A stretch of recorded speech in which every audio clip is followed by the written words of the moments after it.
Once upon a time, there was an old husband and wife.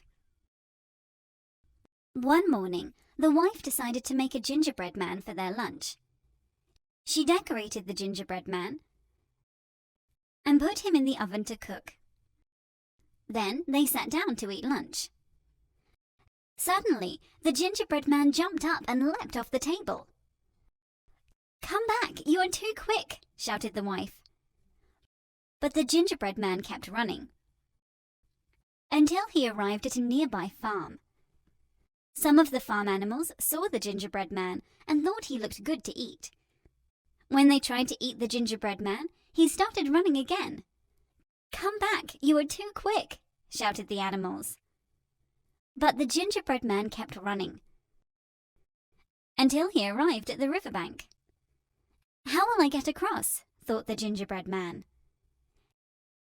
"Hello," said Fox. "Jump on my back and I will carry you across." "Thank you," said the gingerbread man. As the gingerbread man started to cross the river, the water got deeper. "Oh dear, I will fall into the water," said the gingerbread man. "Climb onto my head and you will stay dry," said Fox. "Thank you," said the gingerbread man. As the fox continued to cross the river, the water got even deeper. "Oh dear, I will fall into the water," said the gingerbread man. "Climb onto my nose and you will stay dry," said Fox. "Thank you," said the gingerbread man. Suddenly, the fox opened his mouth and the gingerbread man started to fall. Snap went the fox as he bit into the gingerbread man. "Ouch," said the gingerbread man, and quickly jumped onto the riverbank. The gingerbread man ran off. "The gingerbread man wasn't too quick for me," said Fox. The end. This is Fox. Fox loves playing tricks. One day, Fox saw his friend Stalk at the lake. "Come for dinner at my house," said Fox. "Okay," said Stalk. That evening, Stalk arrived at Fox's house. Fox showed Stalk to the table. Stalk sat down and waited for dinner. Fox returned with 2 bowls of soup. Fox gave Stalk his soup. Fox started to eat his soup. But Stalk couldn't eat his soup. His beak was too long. Fox laughed. "I've tricked you." Stalk went home feeling hungry. The next day, Fox saw Stalk. "Did you like my trick?" asked Fox. "Oh yes," replied Stalk. "Come for dinner at my house today." "Okay," said Fox. That evening, Fox arrived at Stalk's house. Stalk showed Fox to the table. Fox sat down and waited for dinner. Stalk returned with 2 long vases containing soup. Stalk gave Fox his soup. Stalk ate his soup using his long beak. But Fox couldn't eat his soup as his mouth was too wide. Stalk laughed. "I've tricked you." Fox laughed too. And he never played tricks on his friends again. The end.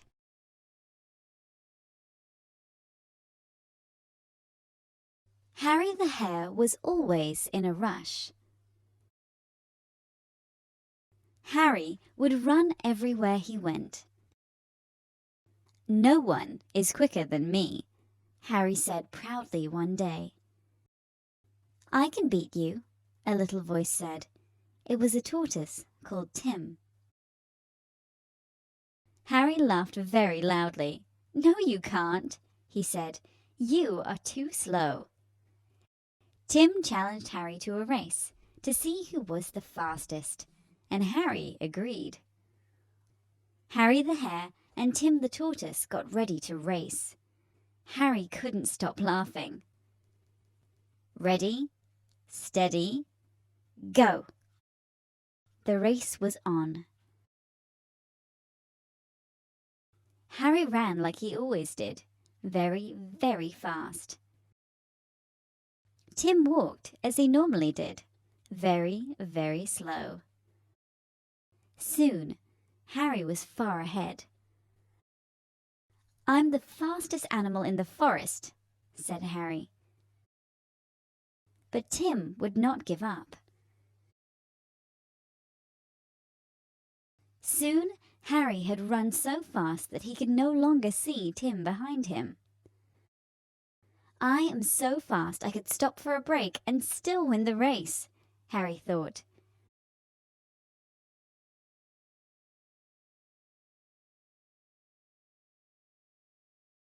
He stretched out his paws and decided to have a little snooze,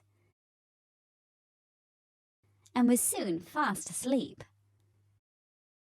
Tim did not feel tired at all and kept going at his usual speed.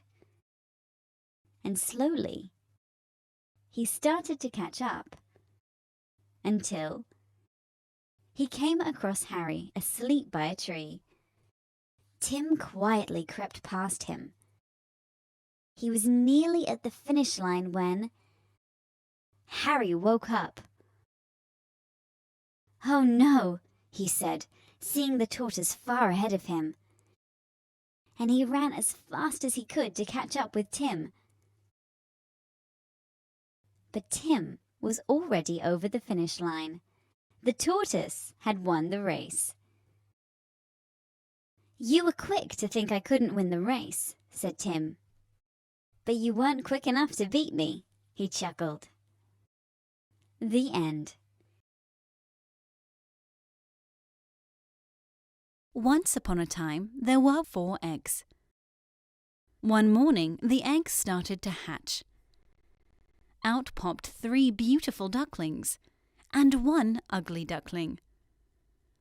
No one wanted to play with the ugly duckling. "You look funny," said the other ducklings. This made the ugly duckling feel sad, and he decided to leave.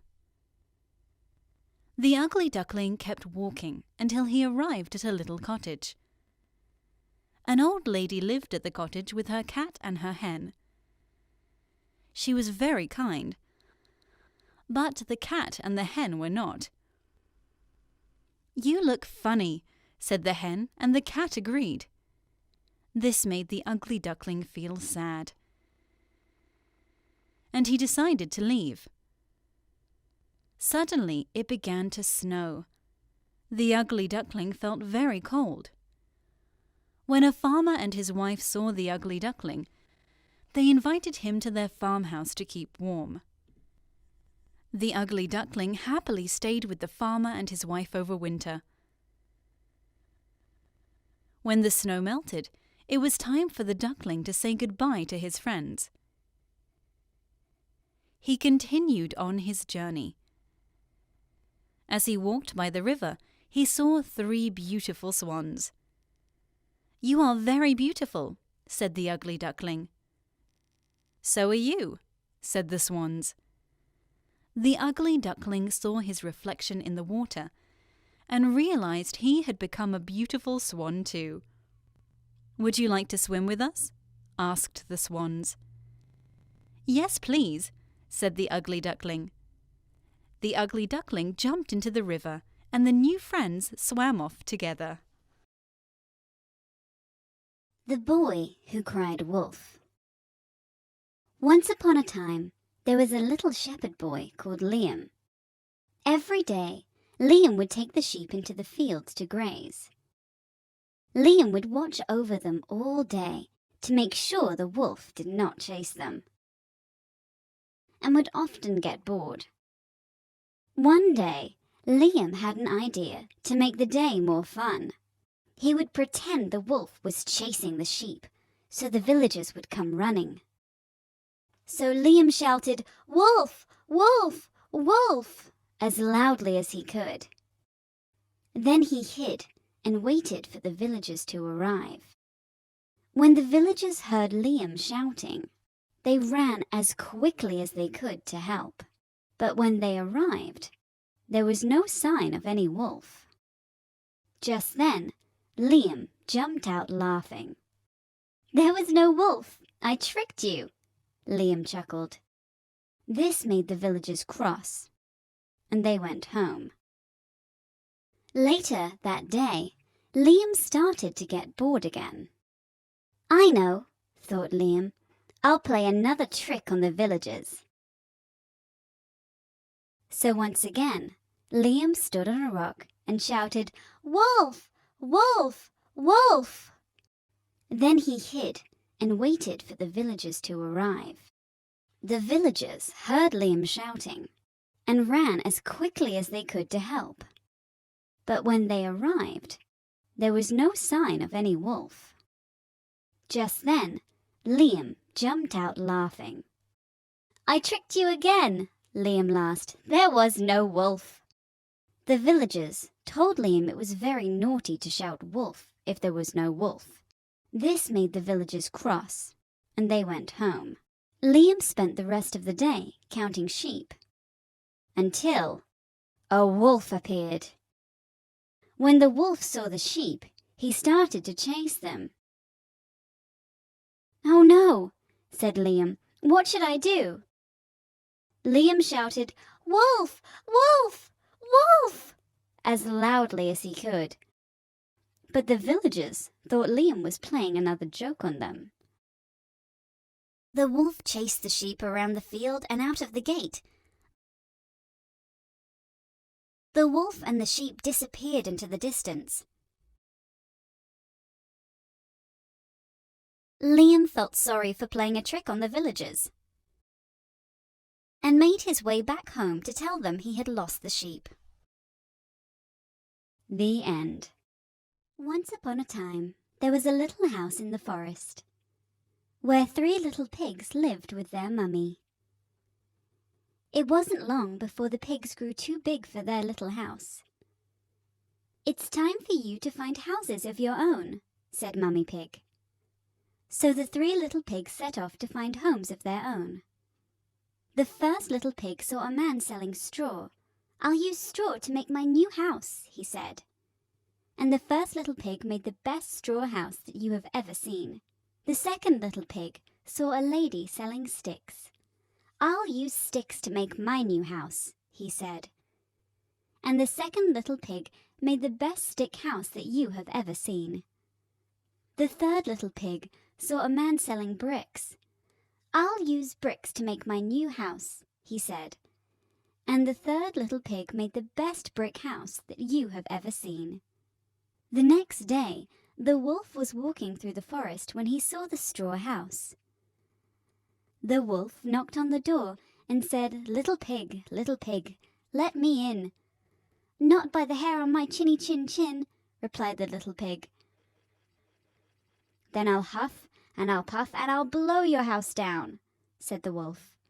The wolf huffed and puffed and blew the little pig's straw house down. As the wolf was catching his breath, the little pig ran as fast as he could and hid in the second little pig's stick house before the wolf could catch him. The wolf knocked on the door and said, little pigs, let me in." "Not by the hair of our chinny chin chins," replied the pigs. "Then I'll huff and I'll puff and I'll blow your house down," said the wolf. The wolf huffed and puffed and blew the little pig's stick house down. As the wolf was catching his breath, the little pigs ran as fast as they could and hid in the third little pig's brick house before the wolf could catch them. The wolf knocked on the door and said, little pigs, let me in." "Not by the hair of our chinny chin chins," replied the pigs. "Then I'll huff and I'll puff and I'll blow your house down," said the wolf. The wolf huffed and puffed, but the brick house didn't blow down. So the wolf climbed up onto the roof and jumped down the chimney. But the 3 little pigs had lit a fire, and the wolf landed straight on top of it. The wolf ran out of the house as quickly as he could, and the 3 little pigs never saw him again. The end. Once upon a time, there were 3 billy goats. a little goat, his big brother, and their even bigger brother. They lived together in a field full of delicious green grass. They ate and ate and ate until one day they had eaten almost all the grass in the field. The smallest billy goat saw another field full of grass on the other side of a bridge. The little goat started to cross the bridge, when out from the river jumped a grumpy old troll. "I'm going to eat you up," said the troll. "I'm too small to eat," said the goat. "My brother is much bigger than me. Why don't you wait and eat him?" said the goat. "Good idea," said the troll. "You can go past, and I'll wait for your brother." So the little goat walked past, while the troll waited for the little goat's brother. Later that day, the little goat's brother saw him eating grass on the other side of the bridge. The little goat started to cross the bridge, when out from the river jumped a grumpy old troll. "I'm going to eat you up," said the troll. "I'm too small to eat," said the goat. "My brother is much bigger than me. Why don't you wait and eat him?" said the goat. "Good idea," said the troll. "You can go past, and I'll wait for your brother." So the little goat walked past, whilst the troll waited for his brother. Later that day, the biggest goat saw his brothers eating grass on the other side of the bridge. "Yum, yum," said the goat as he started to cross the bridge, when out from the river jumped a grumpy old troll. "I'm going to eat you up," said the troll. "Oh, no, you're not," said the big goat. "I'm too big for you to eat, and I'm going to teach you a lesson for trying to eat my brothers." And the big goat bumped into the troll, making him fall into the river. And the troll floated away, and the 3 billy goats never saw the troll again. The end. This is the story of the lion and the mouse. Once upon a time, there was a little mouse. Every morning, the mouse would take a walk through the forest. One morning, whilst on his walk, the mouse stepped on the tail of a sleeping lion. "Ouch!" said the lion. The lion was very cross. The lion picked up the mouse and said, "I should eat you up for waking me." "Please don't eat me," said the mouse. "If you let me go, perhaps one day I can help you." "I will let you go," said the lion, "but you are too small to ever help me." The lion let the mouse go. The mouse ran off as quickly as he could. Later that day, the mouse heard a noise. "Help!" came a voice. The mouse went to see who was calling for help. The mouse found the lion trapped under a net. "Please, can you help me?" called the lion. "I've been caught in a net." "Of course," said the mouse. The mouse started to chew the strands of the net. Soon the lion was free. "Thank you," said the lion. "You are very small, but you are very helpful." And the 2 friends walked off to the river to have a cool drink. The end.